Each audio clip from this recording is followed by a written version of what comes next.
चैत्र के महीने में करेंगे यह 5 काम तो बन जाएंगे धनवान। नमस्कार दोस्तों, राधे राधे, जय श्री कृष्णा दोस्तों। चैत्र के महीने में करेंगे यह 5 काम तो बन जाएंगे धनवान। आमतौर पर नए वर्ष की शुरुआत जनवरी महीने से ही मानी जाती है, मगर हिंदी पंचांग के अनुसार चैत्र के महीने से नए वर्ष की शुरुआत होती है। यह महीना कई मायनों में महत्वपूर्ण होता है। चैत्र के महीने में न केवल मौसम में परिवर्तन होता है, बल्कि कई नए त्योहार भी आते हैं। इतना ही नहीं, इस मास में रहन-सहन और दिनचर्या में बदलाव लाना भी बेहद जरूरी होता है। यह न केवल सेहत के लिहाज से जरूरी है, बल्कि आध्यात्मिक तौर पर भी यह महत्वपूर्ण होता है। हिंदू धर्म में नए वर्ष की शुरुआत चैत्र मास की शुक्ल पक्ष से होती है। इस माह में कई धार्मिक घटनाएं घटी हैं, जो मनुष्य के जीवन पर अलग अलग प्रभाव डालती हैं।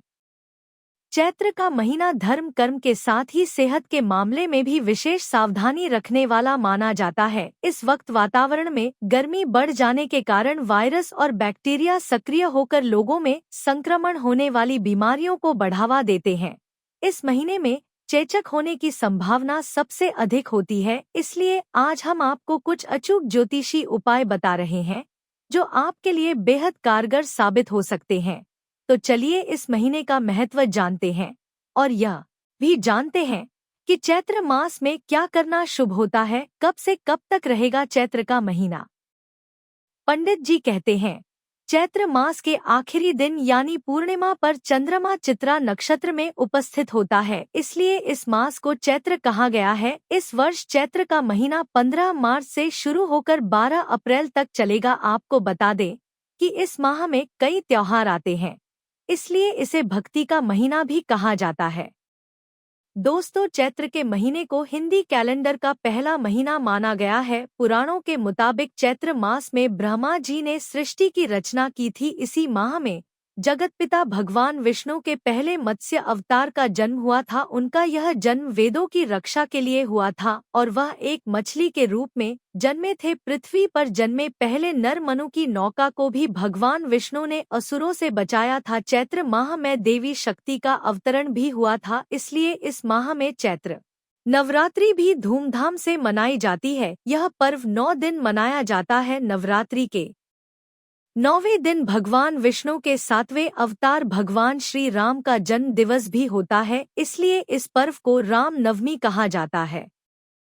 चैत्र महीने में सूर्य अपनी उच्च राशि मेष में प्रवेश करता है। इन दोनों वसंत ऋतु रहती है और मौसम भी बदलता है, जिससे सेहत संबंधी बदलाव भी होते हैं। इस महीने को भक्ति और संयम का महीना भी कहा जाता है, क्योंकि इन दिनों में कई व्रत और पर्व आते हैं। सेहत को ध्यान में रखते हुए इस महीने में आने वाले व्रत पर्व की परंपराएं बनाई गई है।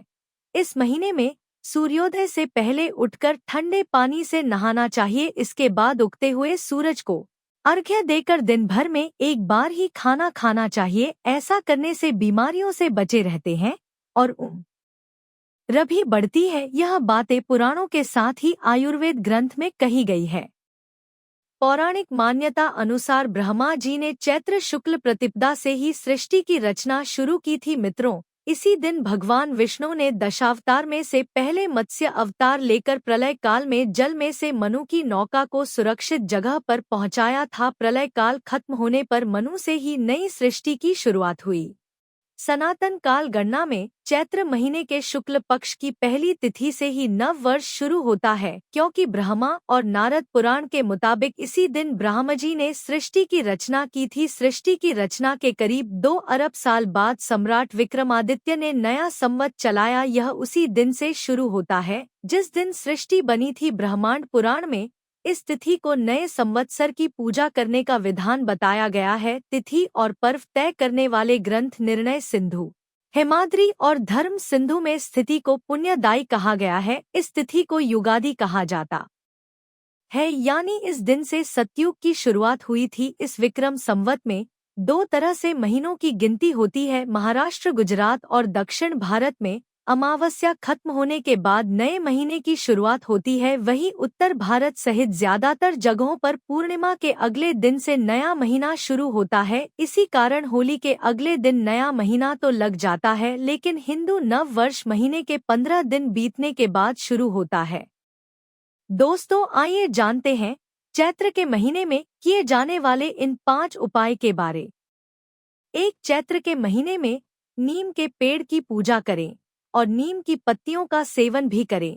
इस महीने के कृष्ण पक्ष की अष्टमी के दिन शीतला अष्टमी का पर्व भी मनाया जाता है, जिसमें शीतला माता की पूजा की जाती है। इस वर्ष यह पर्व 22 मार्च को मनाया जाएगा। ऐसी मान्यता है कि चैत्र मास में यदि नियमित नीम के पेड़ में जल चढ़ाया जाए या फिर उसका सेवन किया जाए तो शरीर सेहतमंद रहता है और किसी भी प्रकार का संक्रमण या रोग नहीं लगता है।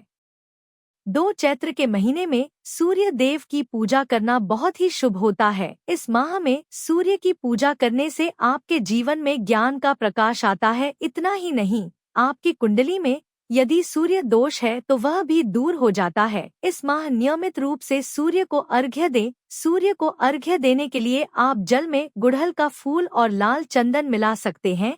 ऐसा करने से जीवन में अनुशासन आता है, मन में बुरे विचार और छल कपट आना भी बंद हो जाते हैं।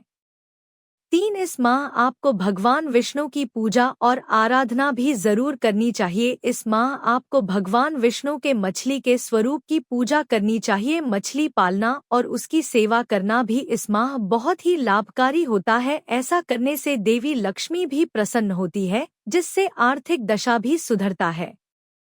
4. चैत्र मास में देवी दुर्गा और उनके 9 रूपों की आराधना करना भी बेहद लाभकारी होता है। इस वर्ष चैत्र नवरात्रि 31 मार्च से शुरू हो रही है। इस दिन घट स्थापना का अलग ही महत्व होता है। ऐसी मान्यता है कि घट स्थापना करके आप 9 दिन के लिए अपने घर में देवी को रहने के लिए निमंत्रित करते हैं। ऐसा करने से दरिद्रता दूर होती है। पंडित जी कहते हैं, महाभारत ग्रंथ के मुताबिक इस माह में केवल एक समय ही खाना खाना चाहिए और अधिक से अधिक तरल पदार्थ का सेवन करना चाहिए। इससे शरीर और दिमाग दोनों में ताजगी बनी रहती है। 5. इस महीने सूर्योदय से पहले उठकर ध्यान और योग का विधान है। ऐसा करने से तनाव मुक्त और स्वस्थ रहते हैं। इस महीने में सूर्य और देवी की उपासना करना चाहिए, जिससे पद प्रतिष्ठा के साथ ही शक्ति और ऊर्जा भी मिलती है। चैत्र महीने के दौरान नियम से पेड़ पौधों में जल डालना चाहिए और लाल फलों का दान करना चाहिए। 6. चैत्र महीने में एक वक्त खाना खाने से बीमारियों से बचे रहते हैं। इस महीने में गुड़ खाने की मनाही है। वहीं नीम के पत्ते खाने की बात आयुर्वेद कहता है। सोने से पहले हाथ मुंह धोने चाहिए और पतले कपड़े पहनने चाहिए। हल्के कपड़े पहनने चाहिए। संतुलित श्रृंगार करना चाहिए। इस महीने भोजन में अनाज का उपयोग कम से कम और फलों का इस्तेमाल ज्यादा करना चाहिए। इस महीने से बासी भोजन खाना बंद कर देना चाहिए। आयुर्वेद के मुताबिक इस महीने में ठंडे जल से स्नान करना चाहिए और गर्म पानी से नहीं नहाना चाहिए। 7. नीम के पत्तों का उपाय।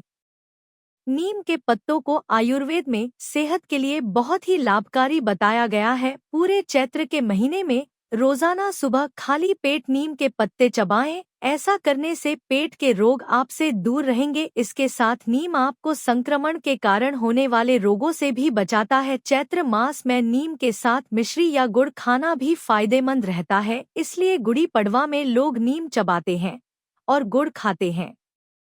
8. दूध का सेवन बंद कर दें। चैत्र मास में जितना हो सके दूध का सेवन न करें। इसकी जगह पर आप ताजा दही मिश्री के साथ ले सकते हैं। दही और मिश्री का सेवन जहां कुंडली में चंद्रमा की स्थिति को मजबूत करता है, तो वहीं आपके पेट को भी शीतलता प्रदान करता है। ध्यान रखिए, दही ठंडा नहीं होना चाहिए। 9. नमक का त्याग कर दें। चैत्र के महीने में संभव हो तो 15 दिन और कम से कम पूरे नवरात्र नमक का त्याग कर दे। अगर नमक का त्याग कठिन हो तो सेंधा नमक ले सकते हैं।